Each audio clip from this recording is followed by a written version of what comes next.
તો ઇન્ડોનેશિયાના તાલાઉદ ટાપુઓમાં આજે સવારે 6.7ની તીવ્રતાનો ભૂકંપનો આંચકો અનુભવાયો હતો। મીડિયા અહેવાલો અનુસાર ભૂકંપનું કેન્દ્ર પૃથ્વીથી નીચે 80 કિમીની ઊંડાઈએ હતું। જો કે ઇન્ડોનેશિયામાં 6.7ની તીવ્રતાનો ભૂકંપ આવ્યો હોવા છતાં હજુ સુધી કોઈ જાનહાનિ કે સંપત્તિના નુકસાનના અહેવાલ નથી। ઇન્ડોનેશિયામાં દરરોજ ભૂકંપના આંચકા અનુભવાય છે, તેની પાછળનું મુખ્ય કારણ આ સ્થળની ભૌગોલિક રચના છે।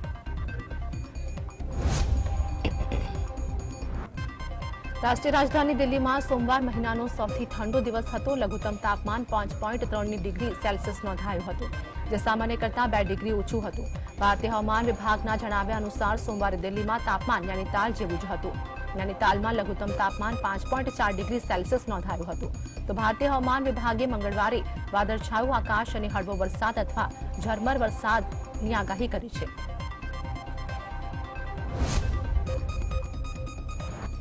બિલ્કિસ બાનો કેસ વિશે પ્રતિક્રિયા આપતા એઆઈએમઆઈએમ પાર્ટીના અધ્યક્ષ અસદુદ્દીન ઓવૈસીએ જણાવ્યું કે ઘટનાના પહેલા દિવસથી પીડિતાના પડખે ઉભા રહેવાની જગ્યાએ ગુજરાત સરકારે જઘન્ય કૃત્ય કરનાર આરોપીઓનો સાથ આપ્યો છે। પોતાના જીવને જોખમમાં મૂકીને પણ બિલ્કિસ બાનોએ ન્યાય મેળવવાનો માર્ગ પસંદ કર્યો છે।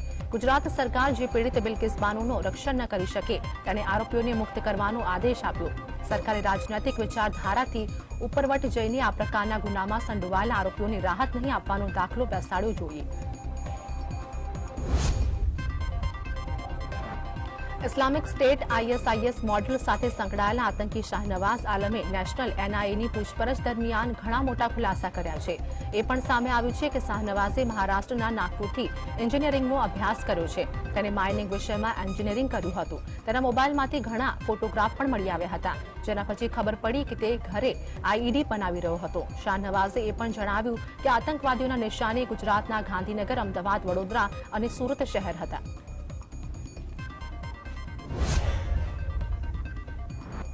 વિકસિત ભારત સંકલ્પ યાત્રાના વર્ચ્યુઅલ સંબોધન દરમિયાન પીએમ મોદીએ જણાવ્યું કે મેગા સિટી મુંબઈ હોય કે મિઝોરમનું કોઈ નાનકડું ગામ અથવા કારગિલ હોય કે કન્યાકુમારી, મોદીની ગેરંટીવાળી ગાડી દેશના મોટાભાગના ગામડાઓમાં જઈ રહી છે।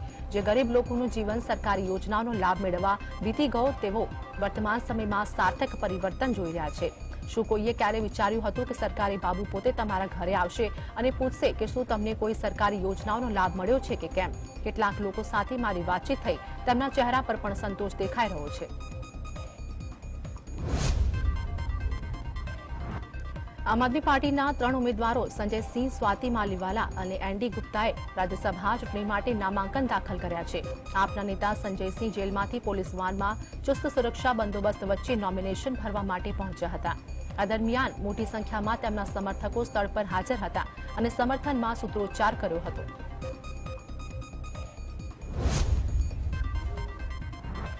અયોધ્યામાં 22મી જાન્યુઆરીના રોજ રામ મંદિરના પ્રાણ પ્રતિષ્ઠા કાર્યક્રમ નિમિત્તે કર્ણાટકના 34,000 મંદિરોમાં વિશેષ પૂજા યોજવાનો નિર્દેશ જાહેર કરવામાં આવ્યો છે। કર્ણાટક સરકારના મંત્રી રામલિંગા રેડ્ડીએ જણાવ્યું કે અમારે એક પરિપત્ર જાહેર કર્યો છે, જેમાં રાજ્યના 34,000 મંદિરોમાં 22 જાન્યુઆરીએ વિશેષ પૂજાનું આયોજન કરવામાં કહેવામાં આવ્યું હતું। તો ભાજપે પણ કર્ણાટક સરકારના આ નિર્ણય પર ખુશી વ્યક્ત કરી છે અને સાથે જ જજ કટાક્ષ કરતા કહ્યું કે સરકાર હોશમાં આવી ગઈ છે।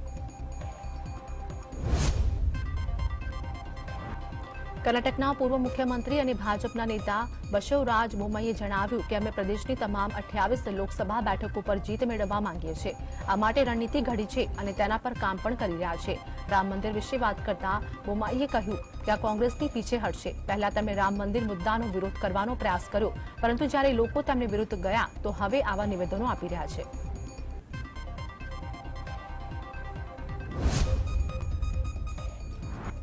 દિલ્હીમાં આમ આદમી પાર્ટી અને કોંગ્રેસ પાર્ટીની બેઠક યોજાઈ હતી। આ બેઠકમાં પંજાબ અને દિલ્હીની લોકસભા બેઠકો મુદ્દે ચર્ચા કરવામાં આવી હતી। વર્ષ 2024ની લોકસભા ચૂંટણી લડવા માટે અલગ અલગ રાજકીય પક્ષો વિપક્ષી ઇન્ડિયા ગઠબંધનના એકજૂટ થયા છે, પરંતુ તેમની વચ્ચે હજુ સુધી બેઠકોની વહેંચણીને લઈને યોગ્ય સહમતિ બની શકી નથી। કોંગ્રેસના નેતા સલમાન ખુરશીદે જણાવ્યું કે કોંગ્રેસ પાર્ટીએ 7મી જાન્યુઆરીથી આગામી 3 દિવસ સુધી સહયોગી પક્ષો સાથે મંથન શરૂ કર્યું છે। વર્ષ 2024ની લોકસભા ચૂંટણીને લઈને વિપક્ષી ઇન્ડિયા ગઠબંધનમાં કોંગ્રેસ પાર્ટી સહિત સહયોગી દળ બેઠકોની વહેંચણી મુદ્દે ચર્ચા વિચારણા કરી રહ્યા છે ત્યારે આ વિશે પ્રતિક્રિયા આપતા રાજસ્થાનના પૂર્વ મુખ્યમંત્રી અશોક ગેહલોતે જણાવ્યું કે વર્તમાન સમયે કોણ શું કહી રહ્યા છે તેના પર વધુ ધ્યાન આપવાની જરૂર નથી જ્યારે પણ આટલું મોટું ગઠબંધન રચાય છે ત્યારે ઘણા પક્ષો અને ઉમેદવારોએ ત્યાગ અને સમાધાન કરવો પડે છે કોંગ્રેસ પાર્ટીએ આ પહેલ કરી છે અને દેશભરમાં આ મુદ્દે સારો સંદેશો ગયો છે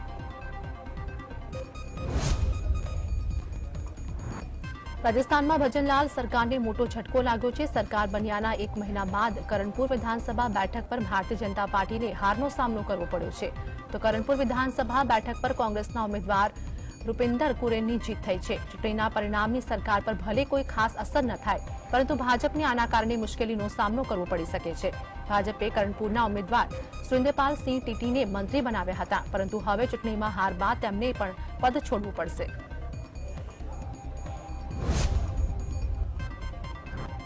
કોરોનાના કેસમાં વધારો જોવા મળ્યો છે કેન્દ્રીય સ્વાસ્થ્ય મંત્રાલય તરફથી જારી કરવામાં આવેલા આંકડા પ્રમાણે દેશમાં કોરોનાના નવા 605 કેસ નોંધાયા છે પશ્ચિમ બંગાળ કર્ણાટક કેરળ રાજસ્થાન ગુજરાત ઉત્તર પ્રદેશ મધ્યપ્રદેશ અને હરિયાણા સહિતના રાજ્યોમાં કોરોનાના વધુ નવા મામલા સામે આવ્યા છે આ સાથે છત્તીસગઢમાંથી પણ 7 નવા કોરોનાના દર્દીઓની પુષ્ટિ થઈ છે જોકે 7મી જાન્યુઆરી સરખામણીએ આજે 47 કેસ ઓછા નોંધાયા છે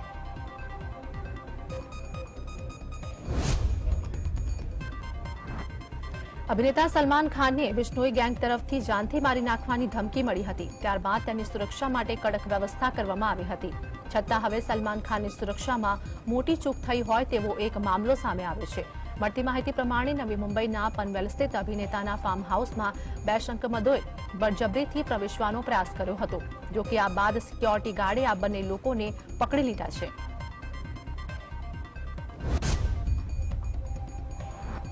ભાજપે લોકસભા ચૂંટણી માટે પોતાના સંભવિત ઉમેદવારોની પસંદગીની પ્રક્રિયા શરૂ કરી છે ત્યારે એવા સમાચાર છે કે ભાજપ ચૂંટણીમાં ત્રીજા ભાગના એવા ઉમેદવારો પસંદ કરશે કે જે કદી પહેલા ચૂંટણી ના લડ્યા હોય લોકસભાની 543 બેઠકોમાંથી ભાજપ લગભગ 450 બેઠકો પર ચૂંટણી લડવાનું છે 150 નવા ઉમેદવારોને મેદાનમાં ઉતારશે તો 41 વર્ષથી 55 વર્ષની વયના આ ઉમેદવારો પહેલી જ વાર ચૂંટણી લડશે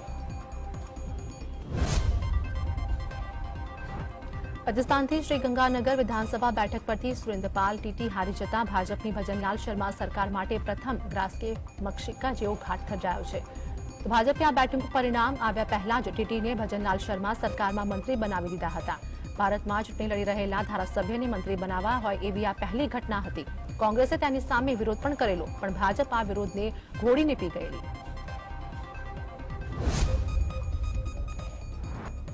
લોકસભાની ચૂંટણી પહેલા જ કોંગ્રેસની જીતવાની તકો અંગે એનાલિસિસ કરવા માટે પ્રમુખ મલ્લિકાર્જુન ખડગે 539 લોકસભા બેઠકો માટે કોઓર્ડિનેટર્સ નિમ્યા છે આ કોઓર્ડિનેટર્સ પોતાને ફાળવાયેલી બેઠકની રાજકીય સ્થિતિ અંગે મૂલ્યાંકન કરીને હાઈકમાન્ડને ફીડબેક આપશે તેના આધારે કોંગ્રેસનું નેતૃત્વ ભાજપ વિરોધી મોરચાના સાથી પક્ષો સાથે બેઠકોની વહેંચણી અંગે નિર્ણય લેશે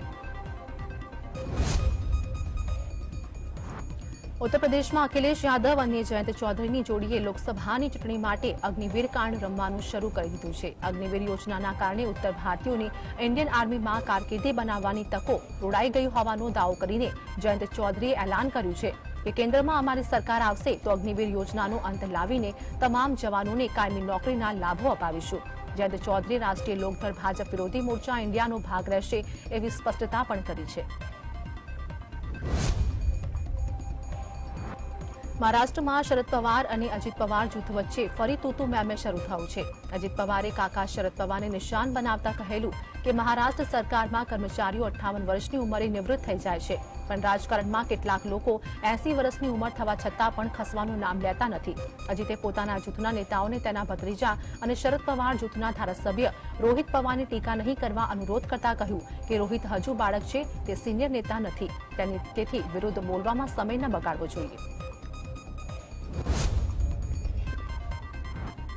ભાજપ બિહારમાં જેડીયુ આરજેડીની હરાવવાની વ્યૂહરચના ઘડવામાં વ્યસ્ત છે ત્યારે પાસવાન પરિવારના કાકા ભત્રીજાના ઝઘડાએ ભાજપની હાલત ખરાબ કરી છે મોદી સરકારમાં મંત્રી પશુપતિ પારસ બિહારની હાજીપુર લોકસભા બેઠકના સાંસદ છે ત્યારે તેમના ભત્રીજા ચિરાગ પાસવાને આ બેઠક પરથી જ લડવાનું એલાન કર્યું છે ચિરાગની લોક જનશક્તિ પાર્ટીના પ્રદેશ પ્રમુખ રાજુ પાંડે દાવો કર્યો કે રામવિલાસ પાસવાન આ બેઠક પરથી જીતતા હતા, તેથી હાજીપુર પર પહેલો અધિકાર ચિરાગનો છે।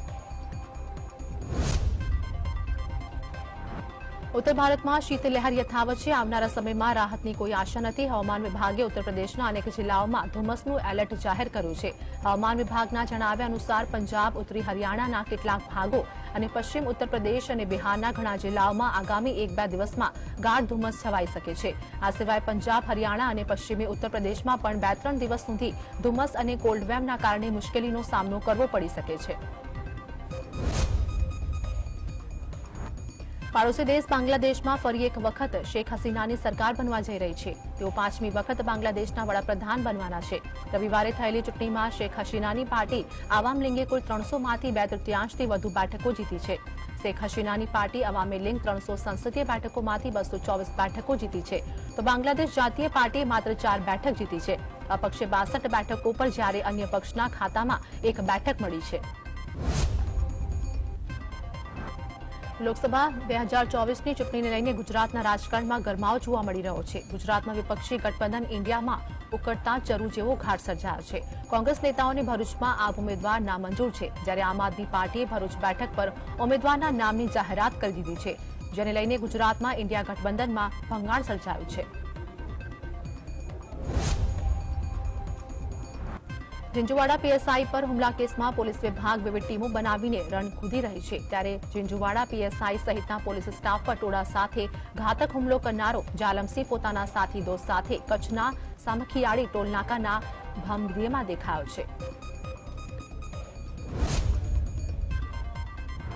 સુરત ક્રાઇમ બ્રાન્ચ પોલીસે આંતરરાજ્ય જજ્જર ગેંગના 3 આરોપીઓની દિલ્હી અને હરિયાણા ખાતેથી ધરપકડ કરી હતી। જજ્જર ગેંગ દ્વારા રાજ્યના અલગ-અલગ શહેરોમાં દિવસ દરમિયાન વીઆઈપી વિસ્તારના બંધ ફ્લેટને ટાર્ગેટ કરી નકૂચો તોડી ઘરફોડ ચોરી કરતા હતા।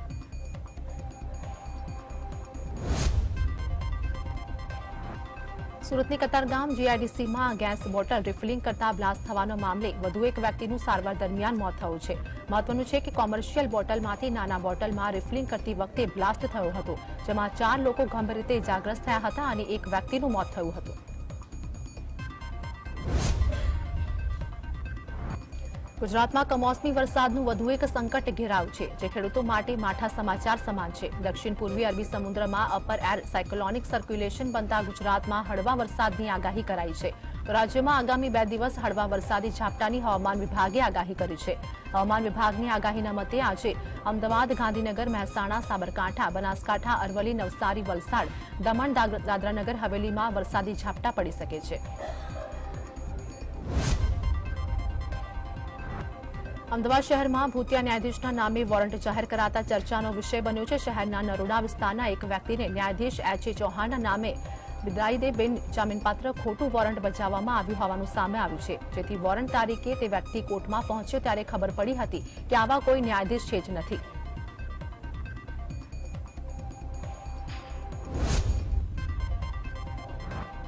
મહેસાણાની દૂધસાગર ડેરીના 14.89 કરોડ રૂપિયાના બોનસ પગાર કૌભાંડ કેસમાં તત્કાલીન ચેરમેન આશાબેન ઠાકુર અને વાઇસ ચેરમેન મોગજીભાઈ ચૌધરીનો મોટો ફટકો પડ્યો છે। આ કેસની સુનાવણી અમદાવાદ સિટી સેશન કોર્ટમાં હાથ ધરવામાં આવી હતી। આ કેસમાં બંને ડિસ્ચાર્જ માટે કરેલી અરજીને સ્પેશિયલ સરકારી વકીલ વિજય બારોટની દલીલના આધારે કોર્ટે 1 વર્ષની લાંબી સુનાવણી બાદ ફગાવી હતી। જૂનાગઢ મંથલી નજીક આવેલા ગાદોઈ નકલી ટોલનાકામાંથી વાહનો ચાલકો પાસેથી રૂપિયા લઈ જવા દેવામાં આવે છે, તેવા ટોલનાકાના મેનેજર દ્વારા આક્ષેપો કરવામાં આવ્યા છે। ત્યારે આ મામલે જિલ્લા કલેક્ટરે સ્પષ્ટતા કરી છે કે કોઈ વ્યક્તિઓ દ્વારા ટોલ ઉઘરાવવામાં આવતો નથી। ટોલ ન ભરવો પડે તે માટે અમુક વાહનો ગાદોઈ ગામમાં પસાર થતા હતા। હવે વાહનો પસાર ન થઈ શકે તે માટે રસ્તો તોડવામાં આવ્યો છે।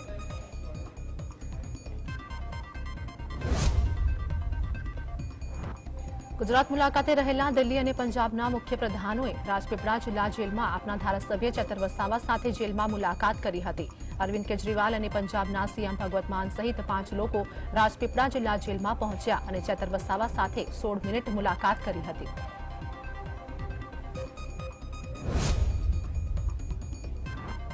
જૂનાગઢમાં પાક વીમા મુદ્દે કોંગ્રેસ દ્વારા વિરોધ પ્રદર્શન કરવામાં આવ્યું. જય જવાન જય કિસાનના નારા સાથે કિસાન કોંગ્રેસે ભારે વિરોધ કર્યો. કોંગ્રેસ નેતા પાલ આંબલિયા અને એમએલએ અરવિંદ લાડાણીએ કયા વર્ષની અને કયા પાકની રકમ સરકાર દ્વારા જમા કરાવવામાં આવી છે તે નાયબ ખેતી નિયામકને રજૂઆત કરી 15 દિવસમાં આ મામલે જવાબ આપવામાં આવે તેવી કિસાન કોંગ્રેસ દ્વારા માંગ કરવામાં આવી છે.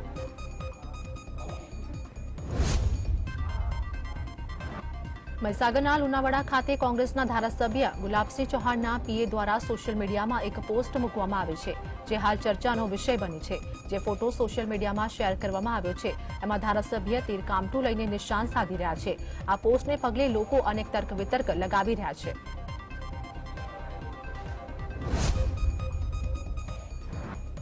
કેન્દ્રીય રેલવે વિભાગે ખાનગી કંપનીને હજીરા ગોઠાણ વચ્ચે નવી રેલવે ટ્રેક લાઇન નાખવાની મંજૂરી આપતા તેના વિરોધમાં અસરગ્રસ્ત ખેડૂતોએ અઠવાલાઇન્સ સ્થિત જિલ્લા કલેક્ટર કચેરીએ આશ્ચર્યજનક દેખાવ કરી વિરોધ નોંધાવ્યો હતો. નવી રેલવે ટ્રેક લાઇનના કારણે 14 ગામોના 350થી વધુ ખેડૂતોની જમીન સંપાદનમાં જઈ રહી હોવાથી ખેડૂતો તેનો વિરોધ નોંધાવી રહ્યા છે.